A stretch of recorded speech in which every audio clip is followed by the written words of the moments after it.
Group 1 racing returns to Trentham tomorrow. It's Captain Cook Day. And look, Aidan, it's going to be wet. We're just not sure how wet. It's come up at 10 on Friday morning. We're sort of hoping we get back to a 7, but more likely an 8. Yeah, probably. It's going to be a slow track anyhow, and that's, I guess, the best we can be hoping for. It's been rain throughout the week, but no rain, ideally, in the 24 hours leading up to race day. Nothing gives you more of a buzz to start the day with a win, even if it's only a small dividend, because then you feel like you're playing with your money.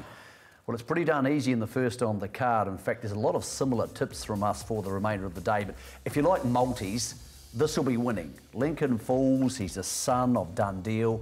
A-Rod, he's a proper horse. Yeah, he was. He really stamped himself with that debut win. He didn't do it all right the second time to the races in behind BLANCO. BLANCO very good that day. Has been to the trials since, second to a multiple Group 1 winner in Start Wondering, and he was pretty good hitting the line out wide that day. So I thought the danger was probably the stablemate Platinum MAMSELLE, but is there a danger? Bookies say, 125. It's like Taranaki playing Auckland. You take $1.25 every day. For those of you who don't care for that nonsense, we're going to move on to race 2 on the card. Lincoln Falls is our top tip. Talk about Group 1. Contessa Vanessa, last time she came here to Trentham, she ran second behind Savvy Cope in the Oaks. Look, she's a good horse. She's well back in grade. She's not even carrying the top weight. Top jockey Lisa Allpress. It writes itself. I know the form line's hardly inspiring, but I thought the recent trial was good behind Melody Bell. She won't pay $3.50. I'm sure she'll be tighter on the day. Exactly. Now, the form lines you're looking for is one through that trial when she's really attacked the line strongly behind Melody Bell, who's one of the best horses in the country at the moment. And then you go back 3 starts in the form line. This horse in a 1-2 race with Dan's Dance, who was the $4 favourite to Captain Cook, has only gone under by about a head. Has been to Trentham once before, ran second in a New Zealand Oaks, so is a Group 1 performer on the track. And those 2 weight for age races just got the pattern wrong on both of them. They were just against her both days. So she's high class and she'll be ready for this. Yeah, Team Rogerson in form at the moment too, so they're worth following, and she should be winning. That could be an easy way to start the day. 2,500 metres, not a distance we see a lot of in New Zealand, or at Trentham for that matter. Small field for the third on the card. I thought that Red Cloud had been hitting the line really well, and there's a lot of form from Red Cloud around the likes of High Quality and Sylvester. So look, you can make a case that it's no better than them, but it carries a lighter weight. 2.8. I'm wanting to take that with one of my favourites, Jay Parks, in the saddle. Yeah, Parks is in fine form. He's one of the jockeys of the season so far. He's leading the premiership and he's just doing everything right. You see him looking and he's just summing up races perfectly. He is the jockey in form in the country at the moment, no doubt about that. I just thought there's one to beat it here. Obrigado just got held up at a crucial point at Otaki last time.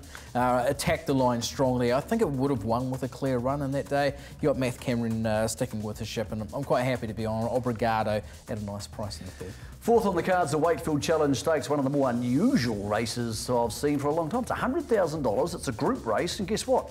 It's basically full of maidens and horses we've hardly seen. Makes it hard to line up the form, but 2 here have been outstanding at the trials. Aotea Lad from the Big Barn, the leading stable in the country, Tiaka, and Aretha, who is from the other major stable in the country, Baker Forsman.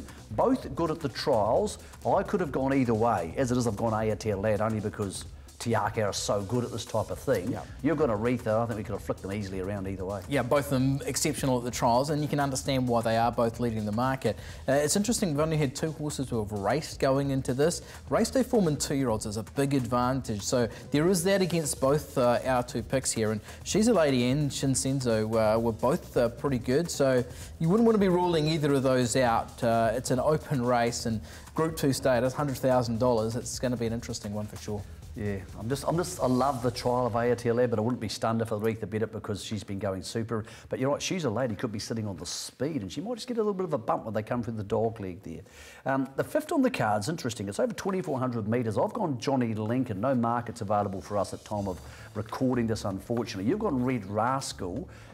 Johnny Lincoln just looks like one of those horses who's been waiting for a big track and a big distance because he's always running on.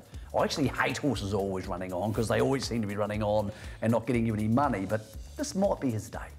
Exactly. He meets Red Rascal 1.5 kilograms better from the last time they met. I just thought there was enough about Red Rascal. Geez, he hit the line beautifully last time from a long way back. I expect him to be in double figures here, so I think he's going to be at a price that we can be playing. It's a shame these markets aren't out actually on these type of races, because I think we'd be able to really, you know, show some value, and I think that this was one of those horses I was sort of aiming to get there, and I think he's a definite player at a big price here, Red Rascal. Sixth on the card, they go over the 1400 metres, and this is once again is another race commemorating the fact that Dawn Williams has got to the 1,000 training wins in New Zealand, so well done to her. Sponsored by her good friends from Barneswood Farms. You've gone Portland Jimmy here, and you were really impressed by the third last time out. I'm actually going Ozil only because I'm remembering that race last year. I'm going back 6 or 8 months when Ozil was really, really good, winning a race, ages he ago beat now. Gift of Power in that race. Yeah. Now, Gift of Power's come out and won a listed race, won the Living Stakes last week. What about 380 for Jimmy? Are you happy with that? I expected that to be around the price. I thought this was one of the standout bets of the day. Was a wide margin winner on debut, was excellent that day, had 2 soft trials leading into the Waverley return. He just paraded so fresh at Waverley. He was just getting a little bit worked up. You know he's going to be fitter for that outing. Concern now, though, is just speaking to the stable, that he may be a little bit touch and go to start. The track conditions won't suit him, but he looks like a really promising horse, one who'll go through the grades. Do respect Ozil, I think he's going to be tough. The other horse in here is Scarlowy, who's been unbeaten in 2 trials and was very impressive winning on debut. Some of our best betting races all the time are these SP conditioned, special condition maidens, basically, when they're nominated, and that's the 7th on the card here. A lot of horses have come out and won in recent starts, all gone huge for seconds and thirds. Pont Alma, we've both gone for on top. The form comes from the north, and Opie's riding so well, and it's got a good barrier draw, which might not be such a great barrier draw if the track cuts up heavy. This is a race, though, A-Rod, this is a punter's race, because they could make a case for Lodi. I spoke to John O'Benner, it may not start if it stays heavy, but Fearless, Nirvana, COLLINSTREET, form is good all over the place. This is going to be one of the best form races for the weekend, after a race like the Bone Crusher, for those races over Christmas. Make sure you watch this a couple of times. I'll keep it on the My Sky. Yeah, exactly. Yeah, Pont Alma for me on top. I've just been a horse I've been following the preparation. He was unlucky at Te Rapa, duly obliged at Te Aroha. He did it with a touch of class about him. Opie Bosson to ride again. I think she's a big player in the race. I do like COLLINSTREET as the main danger. Yeah. Even field though. Okay, the Group 1 is the Captain Cook, and John Snow returns from the Caulfield Cup, which sort of half picks himself really. I mean, you're talking about a horse who ran 3rd in the Makybe Diva. He won the ATC Derby a season and a half ago on a heavy track. So, look, Ocean Emperor's in red hot form, likes the heavy. Dan's Dance is one of those horses we all know is really good, but we don't have an awful lot of data to work with because she's only had the 9 starts. And then down the bottom to the Princesses, Darscape and Dark. Dark up in grey. Darscape is a Group 1 winner waiting to happen. Will that be tomorrow afternoon? Good race, not the strongest Group 1 of the season, but I just keep coming back to the fact that John Snow ran 3rd in the Makybe Diva. I'm not sure any of these could run 3rd in the Makybe Diva. Yeah, I think that's a fair point. This is a race that, for a few years, looked to be just a down and out Group 1. It has improved in recent years, and we're getting Group 1 horses. You know, John Snows and Consensuses and Authentic Paddies and those type of horses here. So it's not a bad race this year. Dan's Dance, one who's been knocking right in the market. Darscape Princess is one who's been knocking as well. Pretty even. I've agreed with you though. I'm going to go with John Snow. Hopefully he can get just his 2nd win in New Zealand. His first one was a maiden at New Plymouth, would you believe? So he's been all around at other good races, and like you say, I think the yardstick performances at Makybe Diva stakes 3rd. Last on the card, if you have still got some money left in the account by then, is over the 1,600 metres, the Go Racing Premier. Look, it's an even race, and I've ended up going Lincoln Raider, as have you, because when I get to a stage where I'm not sure, the one thing I know is that Lisa Latter's horses are fit, and Opie Bosson's on this one. Opie looks dialed in for the next 6 months. He's got a new baby coming, so he better be dialed in. Those things are expensive, apparently. There's lots of pluses here. There's not many negatives.